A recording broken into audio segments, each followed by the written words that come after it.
الحمدللہ وحدہ والصلاۃ والسلام علی من لا نبی بعدہ اما بعد فاعوذ باللہ من الشیطان الرجیم بسم اللہ الرحمن الرحیم صبغۃ اللہ ومن احسن من اللہ صبغہ صدق اللہ العظیم الصلاۃ والسلام علیک یا سیدی یا رسول اللہ وعلی آلک واصحابک یا سیدی یا محبوب اللہ۔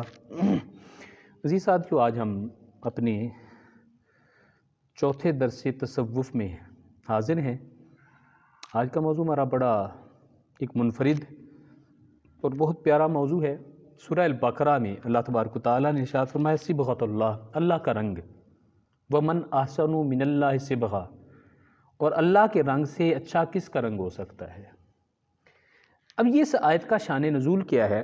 نبی رحمت صلی اللہ علیہ وسلم جب آپ ہجرت کر کے مدینہ تشریف لے گئے، یہاں پر بنو نذیر، بنو قینقاع، یہ لوگ جو تھے یہ یہود تھے، اور اوس اور خزرج جو تھے یہ نصارہ تھے۔ اب یہود جب بھی ان کے یہاں بچہ پیدا ہوتا تو 7ویں دن اس کو رنگ دار پانی میں غسل دیتے، اور اس سے مقصد ان کا یہ ہوتا کہ اب یہ یہودیت کے رنگ میں رنگ گیا ہے۔ اس کو بپتسمہ کہتے تھے وہ۔ اور دوسرا جو عیسائی تھے انہوں نے بھی یہود کو دیکھ کر شروع کر دیا، وہ بھی اگر کوئی شخص جیسے یہودیت قبول کرتا یا بچہ 7 دن کا ہوتا تو اس کو رنگ دار پانی میں غسل دیتے۔ انہوں نے بھی یہی شروع کر دیا کہ جب بچہ پیدا ہوتا یا کوئی شخص عیسائی ہوتا تو 7ویں دن بچے کو، اور جیسے ہی وہ کوئی آدمی عیسائیت قبول کرتا تو اس کو وہ زرد رنگ میں رنگ کے کہتے کہ ہم نے اس کو اپنے مذہب کا رنگ چڑھا دیا ہے۔ اس کو وہ عمودی کا نام دیتے، عیسائی۔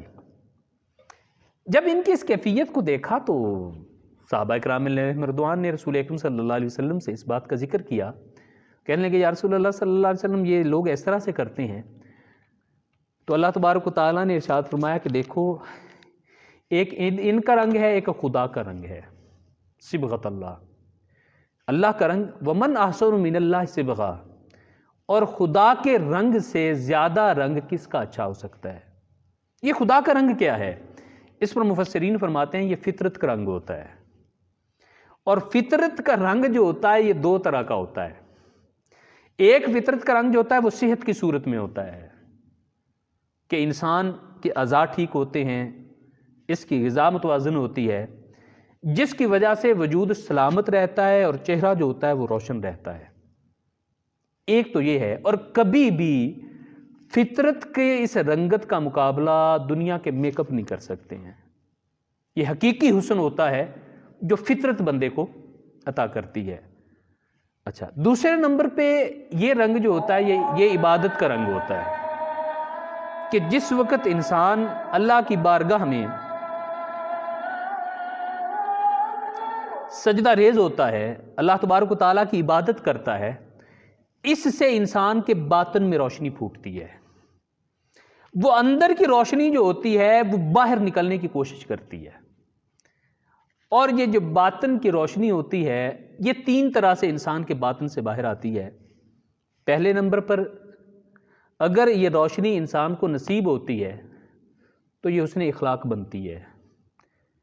اندر میں جتنا نور ہوتا ہے زبان میں اتنی تاثیر پیدا ہو جاتی ہے۔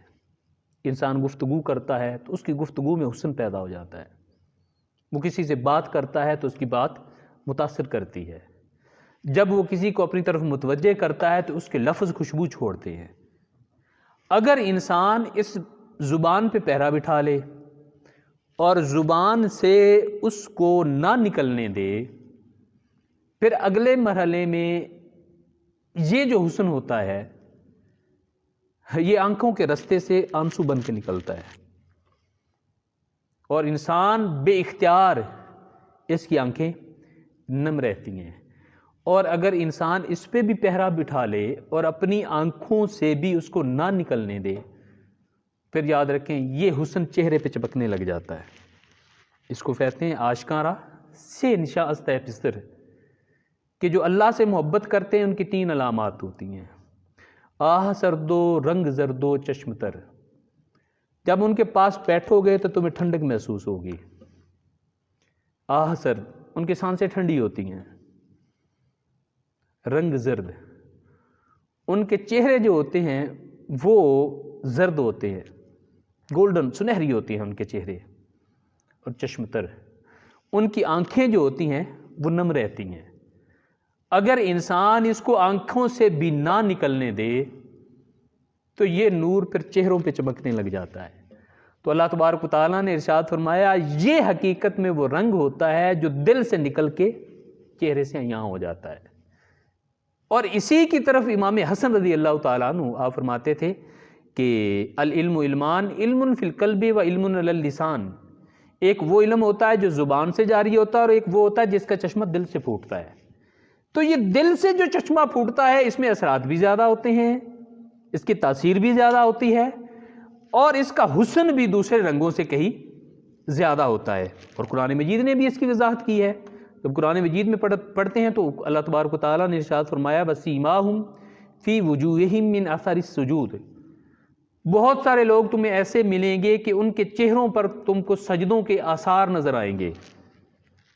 اب یہ جو فرمایا کہ ان کے چہروں پر سجدوں کے آثار ہوں گے، تو اس سے اگر وہ سیاہ رنگت مراد ہے، سیاہ رنگ کا داغ مراد ہے جو پیشانی پہ پڑ جاتا ہے، تو عربی زبان میں پیشانی کو جبہتن کہتے ہیں، اور وجہن فیس کو کہتے ہیں، جس سر کے بالوں سے لے کر ٹھوڑی کے نیچے تک اس سب کو فیس کہتے ہیں، اور عربی زبان میں اسی کو وجہن کہتے ہیں۔ تو قرآن کہتا ہے کہ ان کے چہروں پر سجدوں کے نشان ہوں گے۔ تو جب چہرہ کہا ہے تو اس کا مطلب یہ ہے کہ ان کی عبادت کا نور ان کے چہرے سے عیاں ہوگا، ان کے چہروں کی رنگت بدل جائے گی۔ اور اسی کو امام آلوسی رحمۃ اللہ علیہ اب تفسیر روح المعانی میں فرماتی ہیں نور یظہر علی وجود العابدین، نور یظہر علی وجود العابدین، یہ رنگ کیا ہوتا ہے؟ حقیقت میں یہ عبادت کرنے والوں کے وجود کے اندر ایک روشنی ہوتی ہے۔ نور یظہر علی وجود العابدین، عبادت کرنے والوں کے جسم پر ایک نور ظاہر ہوتا ہے، یبدو من باطنہم، جو ان کے اندر سے نکلتا ہے۔ ولو کانا زنجی و حبشی، اگر وہ سیاہ رنگ کا حبشی بھی ہو تو تب بھی اس کا چہرہ پر رونق رہتا ہے۔ اور ہوتا کیا ہے؟ یہ اندر کا نور ہوتا ہے۔ ان الحسنات نور فی القلب، بے شک یہ جو حسن ہوتا ہے یہ انسان کے دل کا نور ہوتا ہے، ضیاء فی الوجہ، جس سے چہرے پر روشنی رہتی ہے، وسعۃ فی الرزق، اور اس سے رزق کے اندر اللہ برکت عطا کرتا ہے، محبت فی القلوب، اور یہ چہرہ جو ہوتا ہے اس کی محبت لوگوں کے دل میں بس جاتی ہے، جو بھی دیکھتا ہے اس چہرے سے محبت کرتا ہے۔ تو اللہ تبارک و تعالیٰ نے مومن کو جو حسن عطا کیا ہے وہ حسن صحت دیا ہے اور حسن عبادت دیا ہے۔ اور جس وقت انسان عمل صالح کی کوشش کرتا ہے اور اس کے بعد اس کو اپنے دل میں جگہ دیتا ہے تو یہ اندر کا نور ہوتا ہے جو انسان کے وجود سے باہر نکلنے لگتا ہے۔ اللہ تبارک و تعالیٰ ہمیں اچھے اعمال کی توفیق عطا فرمائے۔ وما علیہ الا البلاغ۔